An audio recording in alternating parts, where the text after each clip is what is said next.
ಒಮ್ಮೆ ಊಹಿಸ್ಕೊಳ್ಳಿ, ಯಾರೋ ಒಬ್ಬರು ನಿದ್ದೆ ಮಾಡ್ತಿರುವಾಗ ಪೊಲೀಸರು ಬಂದು ಬಲವಂತವಾಗಿ ಅವ್ರ ಬೆರಳು ಹಿಡಿದು ಫೋನ್ ಅನ್ಲಾಕ್ ಮಾಡ್ತಾರೆ ಅಂತ ಇಟ್ಕೊಳ್ಳಿ. ಅದು ಫಿಸಿಕಲ್ ಅಟ್ಯಾಕ್ ಅಲ್ವಾ? ಹೌದು, ಖಂಡಿತ. ಅದು ಪ್ರೈವಸಿ ಉಲ್ಲಂಘನೆ ಕೂಡ.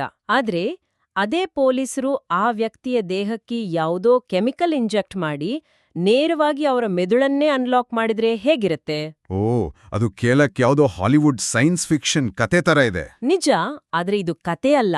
2025 ಸುಪ್ರೀಂ ಕೋರ್ಟ್ನ Amalesh Kumar versus state of Bihar ಕೇಸ್ನ ವಾಸ್ತವ. ಇವತ್ತಿನ ಈ ಆಳವಾದ ವಿಶ್ಲೇಷಣೆಯಲ್ಲಿ ನಾವು ಇದನ್ನೇ ನೋಡ್ಲಿದ್ದೇವೆ. ಹೌದು. ಕಥೆ ಶುರುವಾಗೋದು 2022ರಲ್ಲಿ. ಒಬ್ಬನ ಹೆಂಡತಿ ನಿಗೂಢವಾಗಿ ಕಣ್ಮರೆಯಾಗ್ತಾಳೆ.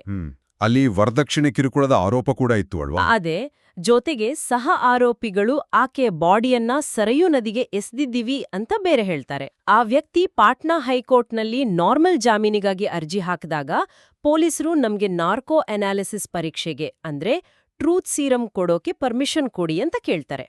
ಅಚ್ಚರಿ ಏನಂದ್ರೆ ಕೋರ್ಟ್ ಅದಕ್ಕೆ ಒಪ್ಪಿಗೆ ಕೂಡ ಕೊಟ್ಬಿಡುತ್ತೆ. ಎಕ್ಸಾಕ್ಟ್ಲಿ. ನೋಡಿ, ಕೇವಲ ಆರೋಪಿ ಓಡಿ ಹೋಗ್ತಾನಾ ಅಂತ ನೋಡ್ಬೇಕಿದ್ದ ಒಂದು ಸಾಮಾನ್ಯ ಬೇಲ್ ಹಿಯರಿಂಗ್ ಇದ್ದಕ್ಕಿದ್ದಂತೆ ಲ್ಯಾಬ್ ಟೆಸ್ಟ್ ಆಗಿ ಬದಲಾಗಿದ್ದು ನಿಜಕ್ಕೂ ಆಘಾತಕಾರಿ. ಪೊಲೀಸರು ನೇರವಾಗಿ ಅವನ ಪ್ರಜ್ಞೆಯನ್ನೇ ಬೈಪಾಸ್ ಮಾಡೋಕ್ ಹೊರಟಿದ್ರು. ಆದ್ರೆ ನನ್ಗೊಂದು ಡೌಟ್ ಇದೆ. ಇವಾಗ ತನಿಖೆ ಮಾಡೋದೇ ಸತ್ಯ ಹೊರತೆಗೆಯೋದಕ್ಕೆ ತಾನೆ? ಹೌದು. ಆ ಟೆಸ್ಟಿಂದ ಬಾಡಿ ಸಿಗ್ಬೋದು, ನ್ಯಾಯ ಸಿಗ್ಬೋದು ಅನ್ನೋದಾದ್ರೆ ಈ ತಂತ್ರಜ್ಞಾನ ಬಳಸೋದ್ರಲ್ಲಿ ತಪ್ಪೇನಿದೆ? ಸತ್ಯಕ್ಕಿಂತ ಬೇರೇನಾದ್ರೂ ಮುಖ್ಯನಾ? ಮೇಲ್ನೋಟಕ್ಕೆ ನೀವು ಹೇಳೋದು ಸರಿ ಅಂತ ಅನ್ಸಬಹುದು. ಆದರೆ ನಮ್ಮ ಸಂವಿಧಾನ ಇಲ್ಲಿ ಒಂದು ಸ್ಪಷ್ಟವಾದ ಲಕ್ಷ್ಮಣ ರೇಖೆ ಎಳೆದಿದೆ. ಈ ನಾರ್ಕೋ ಅಥವಾ ಟ್ರೂತ್ ಸೀರಮ್ ಹೇಗೆ ಕೆಲಸ ಮಾಡುತ್ತೆ ಗೊತ್ತಾ? ಹೇಗೆ? ಅದೇ ಮೈಂಡ್ ಕಂಟ್ರೋಲ್ ತರ ಅಲ್ವಾ? ಹೌದು. ಅವು ಮನುಷ್ಯನ ಮೆದುಳಿನಲ್ಲಿರೋ ಕಾನ್ಷಿಯಸ್ ಫಿಲ್ಟರ್ ಅನ್ನು ಆಫ್ ಮಾಡ್ಬಿಡ್ತವೆ. ಅಂದ್ರೆ ಆ ವ್ಯಕ್ತಿಗೆ ಇಷ್ಟ ಇಲ್ಲದಿದ್ರೂ ಬಲವಂತವಾಗಿ ಸತ್ಯ ಹೇಳುವಂತೆ ಮಾಡುತ್ತೆ. ಇದು ಆರ್ಟಿಕಲ್ 20 ಕ್ಲಾಸ್ 3ರ ನೇರ ಉಲ್ಲಂಘನೆ. ಓಹೋ, ಅಂದ್ರೆ ತನ್ನ ವಿರುದ್ಧ ತಾನೇ ಸಾಕ್ಷಿಯಾಗದಿರುವ ಹಕ್ಕು. ಕರೆಕ್ಟ್. ಬಲವಂತವಾಗಿ ಕೆಮಿಕಲ್ಸ್ ಕೊಟ್ಟು ಮನುಷ್ಯನ ಪ್ರಜ್ಞೆ ಕಸಿದುಕೊಳ್ಳೋದು ಆರ್ಟಿಕಲ್ 21ರ ವೈಯಕ್ತಿಕ ಸ್ವಾತಂತ್ರ್ಯವನ್ನು ಕಿತ್ತುಕೊಂಡಂತೆ ಆಗುತ್ತೆ. ಮೈ ಗಾಡ್. ಅಂದ್ರೆ ಇದು ಅಫಿಷಿಯಲ್ ಆಗಿ ಸರ್ಕಾರವೇ ಮಾಡೋ ಮೈಂಡ್ ಹ್ಯಾಕಿಂಗ್ ಇದ್ದಂತೆ ಆಯ್ತು. ಖಂಡಿತ. ಹಾಗಾದ್ರೆ ಈ ಬೇಲ್ ಹಿಯರಿಂಗ್ ಮಾಡೋ ಜಡ್ಜ್ಗಳ ಲಿಮಿಟ್ಸ್ ಏನು? ಅವರಿದಕ್ಕೆ ಒಪ್ಪಿಗೆ ಕೊಡ್ಬೋದಾ? ನೋಡಿ, ಸಿಆರ್ಪಿಸಿ ಸೆಕ್ಷನ್ 439ರ ಅಡಿ ನಡೆಯೋ ಜಾಮೀನು ವಿಚಾರಣೆ ಕೇವಲ ಆ ವ್ಯಕ್ತಿ ಓಡಿ ಹೋಗೋ ಚಾನ್ಸ್ ಇದೆಯಾ ಅಥವಾ ಸಾಕ್ಷ್ಯನಾಶ ಮಾಡ್ತಾನ ಅಂತ ನೋಡೋಕೆ ಮಾತ್ರ ಸೀಮಿತ. ಅದೊಂದು ಮಿನಿ ಟ್ರಯಲ್ ಅಲ್ಲ. ಅಲ್ಲಿ ಪೊಲೀಸರಿಗೆ ವೈಜ್ಞಾನಿಕ ಪ್ರಯೋಗ ಮಾಡೋಕೆ ಅಥವಾ ಸುಮ್ನೆ ಇನ್ವೆಸ್ಟಿಗೇಷನ್ ಹೆಸರಲ್ಲಿ ಫಿಶಿಂಗ್ ಎಕ್ಸ್ಪೆಡಿಷನ್ ಮಾಡೋಕೆ ಸುಪ್ರೀಂ ಕೋರ್ಟ್ ಅವಕಾಶ ಕೊಟ್ಟಿಲ್ಲ. ಸರಿ, ಫೋರ್ಸ್ ಮಾಡಿ ಟೆಸ್ಟ್ ಮಾಡೋದು ಸಂವಿಧಾನ ವಿರೋಧಿ ಅಂತ ಒಪ್ಕೊಳ್ಳೋಣ. ಆದ್ರೆ ಆರೋಪಿಯೇ ಸ್ವತಃ ಬಂದು ನನಗೆ ಟ್ರೂತ್ ಸೀರಮ್ ಕೊಡಿ, ನಾನು ಮುಗ್ಧ ಅಂತ ಪ್ರೂವ್ ಮಾಡ್ತೀನಿ ಅಂತ ಕೇಳಿದ್ರೆ? ಹಾಗೆ ಕೇಳಬಹುದು. ಆದ್ರೆ ಅದು ಕೂಡ ಕಂಪ್ಲೀಟ್ ರೈಟ್ ಅಲ್ಲ. ಓಹ್, ಹಾಗಾ? ಹೌದು.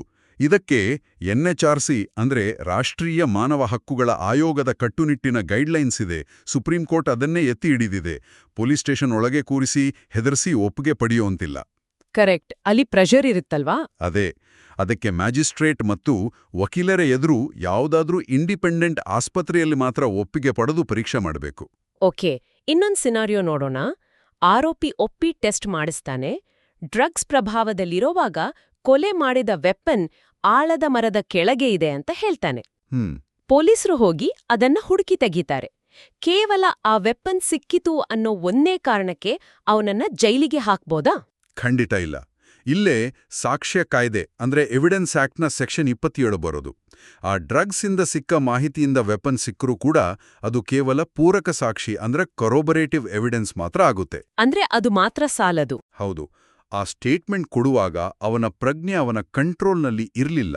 ಹಾಗಾಗಿ ಬೇರೆ ಯಾವುದೇ ಸ್ವತಂತ್ರ ಸಾಕ್ಷಿ ಇಲ್ಲದೆ ಬರೀ ಈ ಟೆಸ್ಟಿಂದ ಸಿಕ್ಕ ವೆಪನ್ ಇಟ್ಕೊಂಡು ಶಿಕ್ಷೆ ಕೊಡೋಕೆ ಸಾಧ್ಯನೇ ಇಲ್ಲ. ವಾವ್. ಅಂದ್ರೆ ಪೊಲೀಸರು ತಮ್ಮ ತನಿಖೆಯ ಜವಾಬ್ದಾರಿಯನ್ನ ಬರೀ ಕೆಮಿಕಲ್ಸ್ ಮೇಲೆ ಹಾಕುವಂತ ಇಲ್ಲ. ನಿಜ. ಪ್ರತಿಯೊಬ್ಬರಿಗೂ ತಮ್ಮ ಆಲೋಚನೆಗಳನ್ನ ಪ್ರೈವೇಟ್ ಆಗಿ ಇಟ್ಕೊಳ್ಳೋ ಹಕ್ಕಿದೆ. ಯಾವ ಪೊಲೀಸು ಬಲವಂತವಾಗಿ ನಾರ್ಕೋ ಅಥವಾ ಬ್ರೈನ್ ಮ್ಯಾಪಿಂಗ್ ಮಾಡೋ ಹಾಗಿಲ್ಲ ಅನ್ನೋದು ಜನಸಾಮಾನ್ಯರಿಗೆ ಸಿಕ್ಕಿರೋ ದೊಡ್ಡ ಜಯ. ಹೌದು. ಜೊತೆಗೆ ಲಾಯರ್ಸ್ಗೂ ಇದೊಂದು ಸ್ಪಷ್ಟ ಮೆಸೇಜ್. ಬೇಲ್ ಹಿಯರಿಂಗ್ ಲಿಮಿಟ್ಸ್ ಮತ್ತು ವಾಲಂಟರಿ ಟೆಸ್ಟಿಂದ ಸಿಗೋ ಸಾಕ್ಷಿಗಳ ಲಿಮಿಟೇಷನ್ ಬಗ್ಗೆ ಸುಪ್ರೀಂ ಕೋರ್ಟ್ ಕ್ಲಾರಿಟಿ ಕೊಟ್ಟಿದೆ. ಅಗ್ರೆಸಿವ್ ಆದ ಸ್ಟೇಟ್ ಪವರ್ಗಿಂತ ಹ್ಯೂಮನ್ ಡಿಗ್ನಿಟಿ ಮತ್ತು ಡ್ಯೂ ಪ್ರೊಸೆಸ್ಗೆ ಸಿಕ್ಕಿರೋ ದೊಡ್ಡ ಜಯ ಇದು. ನಮ್ಮ ಮೆದುಳಿಗೆ ಈಗ ಕಾನೂನಿನ ರಕ್ಷಣೆ ಇದೆ ಅನ್ನೋದು ಸಮಾಧಾನ. ಆದ್ರೆ ಕೊನೆಯದಾಗಿ ಒಂದ್ಸಲ ಯೋಚನೆ ಮಾಡಿ. ಹೇಳಿ. ಫ್ಯೂಚರ್ನಲ್ಲಿ ಯಾವುದೇ ಕೆಮಿಕಲ್ಸ್ ಇಲ್ದೆ ಕೇವಲ ಟೆಕ್ನಾಲಜಿಯಿಂದಾನೇ ದೂರದಿಂದ ಮನುಷ್ಯನ ಥಾಟ್ಸ್ ಸ್ಕ್ಯಾನ್ ಮಾಡೋ ಮೆಷಿನ್ ಬಂದ್ರೆ ಏನಾಗ್ಬೋದು? ಅದು ನಿಜಕ್ಕೂ ಭಯಾನಕ. ಹೌದು. ನಮ್ಮ ಈಗಿನ ಸಂವಿಧಾನದ ಆರ್ಟಿಕಲ್ 20 ಕ್ಲಾಸ್ 3 ಆ ಕಾಲದ ಅಡ್ವಾನ್ಸ್ಡ್ ಮೈಂಡ್ ರೀಡಿಂಗ್ ಟೆಕ್ನಾಲಜಿಯಿಂದ ನಮ್ಮ ಪ್ರೈವೇಟ್ ಆಲೋಚನೆಗಳನ್ನ ರಕ್ಷಿಸೋಕೆ ಶಕ್ತವಾಗಿರುತ್ತಾ? ಇದನ್ನು ಯೋಚನೆ ಮಾಡಬೇಕಾದ ವಿಚಾರ. ಮುಂದಿನ ಬಾರಿ ಭೇಟಿಯಾಗೋಣ.